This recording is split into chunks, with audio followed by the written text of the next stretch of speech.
अस्सलाम वालेकुम व्यूअर्स, मैं हूं Shakir Solanki. Viewers, breaking news share करता चलूं कि माइनस अल्ताफ की तरह माइनस इमरान का भी फैसला हो चुका है। ये आज की बहुत बड़ी खबर है। कल आपने देखा होगा कि अडियाला जेल के बाहर पीटीआई के कुछ ऐसे रहनुमा इकट्ठे हुए और मीडिया टॉक की। फवाद चौधरी और बाकी कुछ लोग, इमरान इस्माइल और कुछ और भी थे। तो फवाद चौधरी ने वहां पर मीडिया टॉक की। आपको याद होगा, फवाद चौधरी ने पीटीआई से लातल्लुकी का ऐलान किया था और ट्वीट किया था। और उन्होंने फिर ये भी लिखा था कि मैं कुछ अरसा ब्रेक देना चाह रहा हूं सियासत को। ब्रेक का लफ्ज यूज किया था। तो ये कल फिर कैसे वो मंजर आम पर आ गए?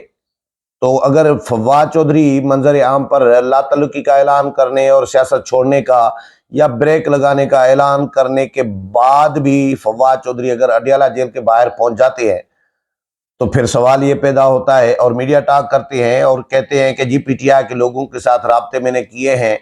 असद कैसर का नाम लिया, कुछ और लोगों के नाम लिए कि इनके साथ हमने राब्ते किए हैं। तो इसका मतलब तो ये हुआ कि जो बाकी लोग ऐलानात कर रहे हैं, तो फिर क्या वो भी इसी तरह ही दोबारा मंजर आम पर आ जाएंगे, दोबारा सियासत शुरू करेंगे, दोबारा एक्टिव हो जाएंगे? ये सवाल हर बंदे के जहन में आ रहा था। मेरे जहन में भी सवाल आ रहा था कि कहीं वो कम्युनिज्म, जब पाकिस्तान में जाहिर है कम्युनिज्म को धक्का लगा था, तो पाकिस्तान में कम्युनिस्ट जो थे वो तितर बितर हो गए थे, अंडरग्राउंड हो गए थे। उन्होंने कहा कि जी भाई इनकलाब जो है वो फिलहाल छुप जाओ, और जब इनकलाब का वक्त आएगा तो फिर हम एक दूसरे को राब्ता करके इकट्ठे होंगे। बाद में फिर मौका ही उनको नहीं मिला था। ये फिर इसी तरह ही फिलहाल तितर बितर और अंडरग्राउंड का फैसला तो नहीं हुआ पीटीआई का कि बाद में जब मौका मिले तो फिर इकट्ठे होंगे। लेकिन ऐसा नहीं है। मेरे जहन में भी सवालात आ रहे थे, लेकिन मेरे मेरे सोर्सेज कंफर्म और ऑथेंटिक सोर्सेज ये बता रहे हैं कि कल बहुत बड़े फैसले हुए हैं। और फैसला यानी कल परसों ये 2 दिन जो गुजरे हैं, इनमें बड़े फैसले ये हुए हैं कि माइनस इमरान पीटीआई रहेगी। पीटीआई को बिल्कुल खत्म नहीं किया जाएगा। जिस तरह वैसे खत्म करना चाहें तो खत्म हो सकती है, क्योंकि माजी में बहुत सारी ऐसी जमातें जिन्होंने पुरतशद्दुद कार्रवाइयां की हैं। मैं सियासी जमातों की बात नहीं कर रहा कि सियासी जमातें खत्म कर दी गई। सियासी जमात कोई खत्म नहीं होती। पीटीआई सियासी जमात किसी हद तक है, लेकिन पुरतशद्दुद जमात है। तो पुरतशद्दुद और अस्करी जमातें जो हैं, उनको तो माजी में ख़त्म किया जा चुका है। मुतअद्दिद है मजहबी जमातें हैं, उनको ख़त्म किया जा चुका है। उनका अभी नामो निशान नहीं है। मुतअद्दिद ऐसी जमातें हैं, कुछ नए नामों से सरगर्मियां कर रही हैं, लेकिन वो उनकी जो जो टौर थी वो ख़त्म हो चुकी है। अब वो तबलीगी जमात वाले स्टाइल में चल रही हैं। तो पीटीआई के साथ ऐसा क्यों नहीं हो सकता था? पीटीआई की अस्करी विंग तो खत्म हो सकती है, ये खत्म कर दी गई है बल्कि, क्योंकि अस्करी विंग थी। पेट्रोल बम जो फेंक रहे थे, बना रहे थे, ये कौन बना रहे थे पेट्रोल बम? मुझे तो नहीं बनाना आता। या मेरे जो व्यूअर्स हैं, आप लोगों में से कितनों कितनों को पेट्रोल बम बनाना आता होगा? ज्यादातर लोगों को नहीं आता। ये उन लोगों को आता है जो एक्सपर्ट होते हैं, जिन्होंने सीखा होता है, कहीं ना कहीं सीखा होता है। तो ये पेट्रोल बम पुलिस पर फेंकने वाले सियासी वर्कर तो नहीं हो सकते। कभी पीपल्स पार्टी ने इतनी सख्तियां बर्दाश्त की, उन्होंने तो कभी भी पेट्रोल बम नहीं फेंका पुलिस पर या फौज पर या अस्करी या सिक्योरिटी फोर्सेस पर। तो पीटीआई के लोग, इनमें शायद तालिबान भी घुस आए थे, टीटीपी के कलदम टीटीपी के लोग शायद पीटीआई के अपने तरबियत याफ्ता थे। तो इन्होंने एक जो जो पुरतशद्दुद कार्रवाइयां की शुरू की, तो इनको तो खत्म किया जा सकता है। तो पीटीआई खत्म नहीं होगी। जो फैसला हुआ है, जो मेरे सोर्सेज बता रहे हैं कि पीटीआई चलेगी, लेकिन पीटीआई माइनस इमरान होगी, एक।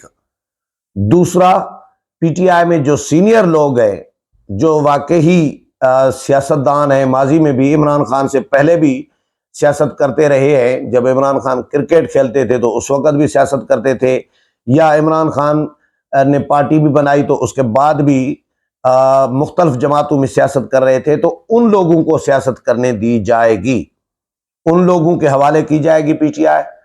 कल फवाद चौधरी ने जो मीडिया टॉक की है कि मैंने फलां फलां से, शाह महमूद कुरैशी का भी नाम लिया, उनसे मिलने गए थे कि शाह महमूद कुरैशी है, असद कैसर है, या जो जो सीनियर रहनुमा है परवेज खट्टक है, इनके साथ राबते हमने किए हैं। अभी असद कैसर ने तो तरदीद कर दी है कि जी फवाद चौधरी ने कोई राब्ता नहीं किया, लेकिन ये तरदीद है सिर्फ, क्योंकि जिस बात की तरदीद होती है उसमें कुछ न कुछ बात होती है।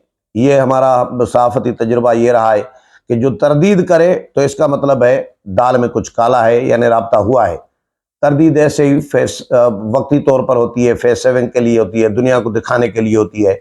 लेकिन फवाद चौधरी ने राब्ते किए हैं, फवाद चौधरी को भी इजाज़त मिल गई है, असद कैसर को भी, परवेज खट्टक को, शाह महमूद कुरैशी को। फिलहाल जैन कुरैशी तरदीदें करें, असद कैसर तरदीदें करें, कोई फ़र्क नहीं पड़ता। लेकिन फैसला ये हुआ है, मेरे सोर्सेज ये बता रहे हैं कि पीटीआई को चलने दिया जाएगा। पीटीआई, लेकिन एक तो माइनस इमरान, दूसरा कि पीटीआई वाले बंदे के पुत्र बन के रहेंगे। अब वो पीटीआई नहीं होगी इमरान खान की तर्ज वाली पीटीआई, अब यूथे नहीं बनेंगे, अब वाकई पॉलिटिशियन बनेंगे और अगली असेंबली में भी होंगे, अपोजिशन का किरदार अदा करेंगे। अब अगली असेंबली में कोई हुकूमत में नहीं आ रहे, लेकिन इनको अपोजिशन की एक जमात के तौर पर फिलहाल ये फैसला हुआ है। अब इसमें अमल दरामद कितना होगा ये मैं कुछ नहीं कह सकता, लेकिन पीटीआई के सीनियर लोगों को, कुछ लोगों ने ज़ाहिर बीच में मसालिहत की भी कोशिश की है, सालसी की भी कोशिश की है, क्योंकि ये बहुत सारे सियासतदान ऐसे हैं जिनके सियासी घरानों से, फौजी घरानों से, जजेस के घरानों से, ये इनके अपने आपस में तल्लुकात ज़रूर हैं, रिश्तेदारियां हैं, तो ये कहीं ना कहीं से कोई लिंक इन्होंने निकलवा के, कोई मुज़ाकरात, कोई सालसी, कोई माफ़ी तलाफ़ी, ये तौबा तायब हो के, श्योरिटी, यकीन दहानियाँ, ये सारा कुछ करा के कि भाई अब हम बंदे के पुत्र बन के रहेंगे, अब हम कोई भी अस्करी कोई एक्टिविटी नहीं करेंगे, हम पुरतशद्दुद कार्रवाई नहीं करेंगे, हम इदारों के ख़िलाफ़ महाजाराई नहीं करेंगे, इदारों के ख़िलाफ़ हर्जा सराई नहीं करेंगे, प्रोपेगंडा नहीं करेंगे, और इदारों के साथ क्लैश में नहीं आएंगे, सियासी जमातों के साथ माजी की तरह नहीं करेंगे, पहले की तरह जिस तरह पीटीआई करती रही है अभी तक, सियासत को आलूदा नहीं करेंगे, जमहूरियत को डीरेल या डीवैल्यू नहीं करेंगे, पार्लियामेंट की तौहीन नहीं करेंगे, अदलिया की तौहीन नहीं करेंगे, इदारों की तौहीन नहीं करेंगे। ये तमाम यकीन दहानियाँ कराने के बाद पीटीआई को जिंदा रखने का तय हुआ है कि पीटीआई रहेगी, लेकिन पीटीआई माइनस इमरान होगी। और अब मैं आपको अपने सोर्स के बिहाफ पे पूरे यकीन के साथ कह रहा हूं, आज तारीख आप नोट कर लें, आज 1 जून है जी, 1 जून 2023 है। अभी फैसला ये हुआ है कि इमरान खान का किसी टीवी चैनल पे, किसी भी उस पे मीडिया में आपको नाम भी नजर नहीं आएगा। इमरान खान की खबर, इमरान खान को जिस तरह मीडिया प्रोमोट कर रहा था, जिस तरह इमरान खान की बढ़ा चढ़ा कर खबरें माजी में पेश करता रहा है, या अभी भी इमरान खान बोल रहे होते हैं तो मीडिया लाइव कट करता है। ये लाइव तकारीर, बयानबाजियां, और ये जो इमरान खान नौसरबाजी कर रहे होते हैं, जो झूठ बोल रहे होते हैं, सारा दिन झूठ बोल रहे होते हैं, ऐसा झूठा बंदा हमने तो जिंदगी में नहीं देखा। जो बंदा कहे कि जिन्होंने तशद्दुद किया वो मेरे नहीं है, पहले कहता रहा कि भाई मुझे गिरफ्तार किया जाएगा तो सख्त रद्द-ए-अमल आएगा, मुल्क में आग लग जाएगी, ये खुद कहते रहे हैं। बाद में जब आग लगी और नुकसानात हुए तो फिर कहने लगा कि ये मेरे कारकुनान नहीं है।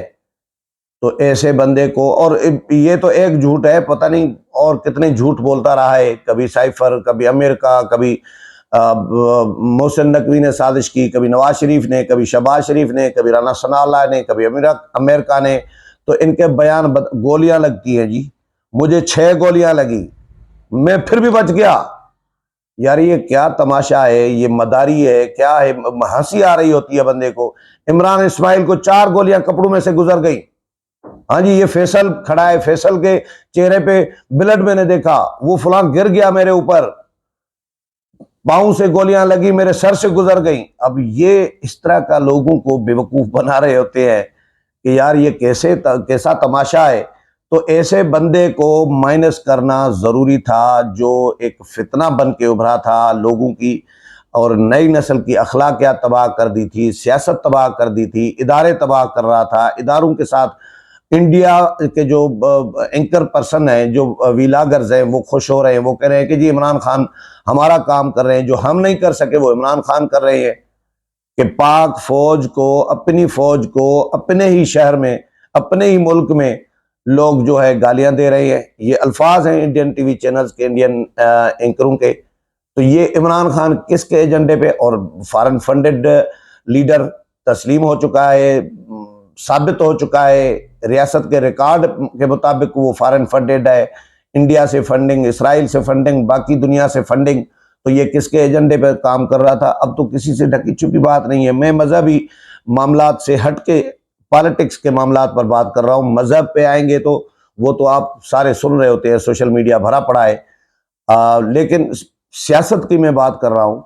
तो एक तो इमरान खान को अब आप इमरान खान को आप किसी टीवी चैनल पर नहीं देखेंगे, किसी टीवी चैनल पर लाइव नहीं देखेंगे, और किसी अखबार में इमरान खान की शह सुर्खियां आपको नजर नहीं आएगी। कल से आप ये देख लीजिएगा कि अगर ऐसा हुआ तो फिर आप समझ लें कि माइनस इमरान और बाकी जो पीटीआई के सीनियर लोग हैं, इनको बंदा बना के, इनका सॉफ्टवेयर अपडेट करके इनको पार्टी के साथ रखेंगे कि नई पार्टी यानी पीटीआई होगी। अब नाम यही रहेगा या नाम कोई और देंगे, इसमें मिक्स करेंगे कि पीटीआई हकीकी तो पीटीआई न्यू, तो कोई भी नाम दे दे या, लेकिन पीटीआई को सियासत करने दी जाएगी। पीटीआई के सीनियर लोगों को, इमरान खान इसमें नहीं होंगे, वो माइनस होंगे। और क्योंकि इसकी ज़रूरत भी थी, लोग सवालात भी उठा रहे थे कि भाई इतनी नौसरबाजी एक बंदा कर रहा है, झूठ बोल रहा है, झूठ पे झूठ, झूठ पे झूठ, झूठ पे झूठ, सुन सुन के लोगों के कान पक गए हैं। लोग कानों पे हाथ रख रहे होते हैं, नाक पे हाथ रख रहे हैं, तौबा कर रहे होते हैं कि भाई खुदा पनाह दे इस बंदे से। इतने झूठ बोलने के बावजूद इदारे क्यों खामोश है? चलो अदालतें तो सहूलतकारी कर रही हैं, लेकिन इदारे, बाकी इदारे क्यों खामोश हैं? और हुकूमत क्यों खामोश है? हुकूमत क्यों नहीं इस बंदे को पकड़ रही, क्यों नहीं अंदर कर रहे? अभी भी वो कह रहा है, ये बंदे निकले थे जो मेरे नहीं है, लेकिन फिर भी कह रहा है कि जी अगर मुझे दोबारा गिरफ्तार किया गया तो दोबारा ऐसा रिएक्शन आएगा, रद्द अमल आएगा दोबारा। तो इसका क्या मतलब है? इसका मतलब है लोगों, अच्छा ये भी कह रहा है कि भाई मैं जिम्मेदार नहीं हूं, ये जो जो कुछ हुआ मेरे कारकुनान जिम्मेदार हैं और मेरे पार्टी के रहनुमा, मैं जिम्मेदार नहीं हूं। ये बीबीसी को इंटरव्यू में कहा है। एक बंदा, अब यहां पे भी झूठ देखे ना, एक बंदा कह रहा है कि भाई ये जो निकले थे ये मेरे कारकुनान नहीं है, और फिर बीबीसी को इंटरव्यू में कह रहा है कि भाई ये जो कुछ हुआ मैं जिम्मेदार नहीं हूं, मेरे पार्टी के रहनुमा और पार्टी के कारकुनान जिम्मेदार हैं। भाई वो जिम्मेदार हैं तो आप कह रहे हैं कि मेरे कारकुनान है ही नहीं, फिर कह रहे हो कि मेरे कारकुनान जिम्मेदार हैं। ये जो कुछ हुआ तो जलाव घेराव जो हुआ, पुरतशद्दुद कार्रवाइयां हुई, तो मेरे कारकुनान, ये बीबीसी को इंटरव्यू में कहा है। और फिर कह रहा है कि मेरा कोई लेना देना नहीं है, मुझे तो कुछ पता ही नहीं जी, मैं तो 4 दिन जेल में था। 2 दिन, 9 तारीख को, 9 मई को गिरफ्तार हुआ, 11 मई को जमानत हुई, सुप्रीम कोर्ट से सहूलतकारी हुई। कितने दिन हुए? 9 मई को गिरफ्तार हुआ, 9 और 10 की रात, 10 और 11 की रात, 2 रातें, 3 दिन के दिन या 2.5 दिन ये जेल में रहा है। इसको बोल रहा है 4 दिन। मैं जी 4 दिन जेल में रहा। अब ऐसे झूठे और नौसरबाज बंदे के साथ कौन मुकाबला कर सकता है? अभी आपके सामने झूठ बोल रहा है कि मैं 4 दिन जेल में रहा, ये अल्फाज हैं उनके, और फिर कह रहा है कि जी मुझे तो कुछ पता ही नहीं, मैं 4 दिन जेल में था। और अब आगे से क्या कह रहा है, आगे से कह रहा है कि जी अगर दोबारा गिरफ्तार हुआ मैं तो फिर रद्द अमल आएगा, ऐसा ही। तो यार ये बंदा क्या है, कुछ समझ में नहीं आ रहा। लेकिन इस बंदे के माइनस होने का फैसला हो चुका है। मैं कंफर्म और ऑथेंटिक सोर्स के साथ, ये दावे के साथ कह रहा हूं कि आइंदा आपको इमरान खान टीवी चैनल्स पर, मीडिया पर नजर नहीं आएंगे। उम्मीद है प्रोग्राम पसंद आया होगा। अगले प्रोग्राम में फिर मुलाकात होगी, तब तक इजाजत चाहता हूं। अल्लाह हाफिज।